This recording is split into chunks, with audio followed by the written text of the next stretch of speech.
What's up, everyone? It's your boy Norn Radd89 here, bringing you another video, and we're here to continue this Puppet Master review series, and now we're on to the 6th installment. That's going to be Curse of the Puppet Master. Probably easily one of my favorite posters. Like, this poster's freaking sick. Like, I would kill for a poster of this, but I'd be representing my least favorite Puppet Master film. Yes, I've watched all 14 already, and I can confirm that this is my least favorite one. So buckle up to hear my thoughts on this film. It's going to be highly negative. There might be a few positives sprinkled in here, but yes, this is the one that I'm like, ugh. You're going to hear a lot of negative thoughts about this one. But like I said, these are just my thoughts, my opinions on this film. That means I would love to hear from all of you in the comment section if you've seen this one, or even if you haven't, let me know what are your thoughts after hearing this video. So let's get into this one. Buckle up. Roll it.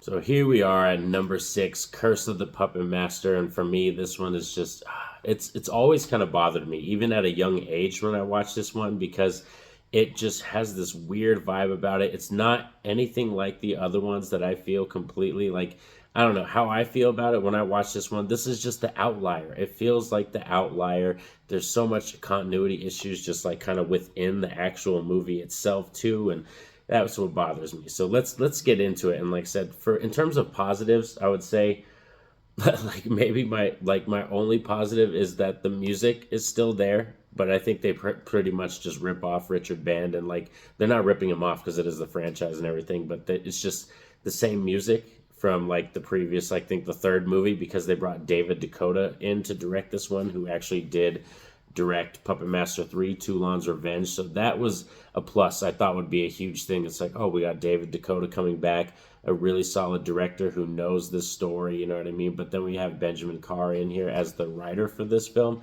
but it's just awful. Let's just get into the story right away. Is that the puppets are now with a new puppet master named Dr. McGrew and his daughter Jane. Don't ask me how that happened. They just are. Forget Rick. He's gone. And we also meet a new protagonist character, which is this guy right here you see on the front. That's Robert. So Robert is a guy who kind of works at this gas station place, but he also is really good at puppetry, like woodwork. He likes carving and stuff like that and all this. And he's kind of, slow. The way they portray him is he's just very awkward, very shy, not social or anything like that. And he gets picked on a lot by, like, the town bullies. And the town bullies in here are just kind of the most generic bullies, very bad at acting and stuff like that. Just the very generic most you can find. Then we have Robert getting discovered, like I said, by Dr. McGrew and Jane. And like I said, they have the puppets, but Dr. McGrew, his whole thing is he's been wanting to make his own living puppet, and he hasn't been able to copy Toulon's formula or been able to replicate it. So they think Robert is going to be the best way because his carving abilities, that he'll be able to make the perfect design for a puppet. And that's kind of the setup and beginning of our story. Now, let's talk about why this movie sucks. Like, first of all, just where's Rick? We had fun with Rick, Puppet Master 5, like, what's going on? As far as we knew, Puppet Master 5 was the most recent in the timeline. So in terms of where this one would take place, the only way I can make this make sense in my head is that this one takes place after Puppet Master 2, and when they're going, like, between Puppet Master 4 and 5. But then it's like, how did the puppets get back to the bodega? It doesn't make a lot of sense. Like, don't even try to wrap your brain around it, because the continuity will really freaking screw you up for real. So to me, I think this is a film that takes place between 2 and 4. That's my guess as to when this actually happened and stuff. And the other reason this one sucks is kind of they try to make this the definitive version of the movie. So this is actually a mix of the standard definition release that first got released on DVD, I believe, and then also the original 35 millimeter negative. So when you have those two elements and they're cut together to be the definitive version, it does actually become very jarring when you see the difference between the standard definition and the 35 millimeter. Like, the scenes stick out like a fucking sore thumb and really sucks. It takes you out of it and you're just like, okay, like, what am I supposed to do with this? Like, that's what I feel about it. And that just adds to it. Not to mention that pretty much every actor in this movie is very bad. I mean, Dr. McGrew, it kind of goes for it. He's the most seasoned actor in this movie, and you can clearly tell, but even his performance isn't drag out amazing.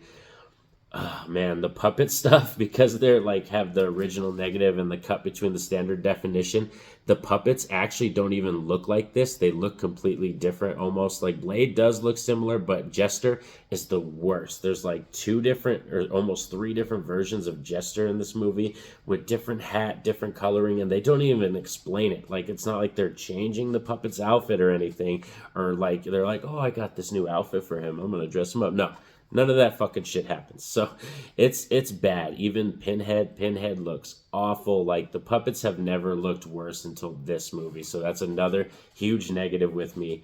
And man, just with it being such a cool poster and a cool title too, Curse of the Puppet Master, like, it just has this awesome stuff and potential. David Dakota back, so that's another thing. And then as the story transpires and you learn the dark nature of this film, that Dr. McGrew and Jane basically want to turn Robert into a puppet, and you can kind of see them working on him right there, like the puppets. They really just want to use him and turn him into a puppet. He has these reoccurring nightmares and stuff like that, and everything about him waking up like that's probably actually one of the best parts about the movie. It's just the nightmare sequences. They're quite horrifying, but everything else effing sucks. Like, for real, this is the one that I would say skip this one. Like, if I could say any movie in this franchise, I wouldn't say that about any of the others, for real. None of them. None of the others. Even Puppet Master Legacy, which when we get to that, you'll find out why that's kind of like a controversial topic, but I wouldn't say skip any of them except this film. This film is totally bad, not even worth your time. And I said, like, even if you don't watch this one, it's not going to hurt you because it has nothing to do with the ones after this or anything like that. They do flash back to this film at one point, but it doesn't matter. Like, for real, it doesn't matter. You're not going to learn anything new from this one. Like, for real, this is as bad as it gets for me in terms of the Puppet Master franchise. For Curse of the Puppet Master, this is like a... I wanted to say one. I was going to say one. It's like a 1 or 2 10. Yeah, it's don't waste your time. This is like a 1 or a 2 out of 10 film. Like, I have to really be honest with you guys. Like, this is a fucking bad movie. So yeah, don't waste your time with this one. Like, I love having all the films now, though. Like, there's a few that are out of the set I'll have to pick up eventually, but like Littlest Reich and Blade Iron Cross, they come out of the set. Those aren't in that one. But this one, man, this is the one that I would say get rid of it. Like, out of the whole entire Puppet Master franchise, just do yourself a favor, pretend like that doesn't even exist. Like, so, and I rewatched it recently too when I binged all 14 because I wanted to know. I think the last time I watched that one, I was probably like 16 or 17 years old. So it was like, I'm 34 now. So it's been a good minute. So I returned to it now, and it is just as bad. Does not hold up. So thanks for sticking around with me all for this review of Curse of the Puppet Master. I hope you enjoyed it. Be sure to like and subscribe because we're going to be on to the next ones. And like I said, as far as Puppet Master, that's as bad as it gets for me. So now it's just all good runs for real for the rest of the 14. Where I believe, yeah, we're halfway through now. We got like 7 more to go, and then we're done. So yeah, it's going to be exciting, and then we get to rank them all so you can see where they all lie and stuff like that. That's going to be a really fun video and possibly a long one. So be sure to like and subscribe so you don't miss any of that content. But most importantly, I want y'all to have a safe and happy day. Peace out.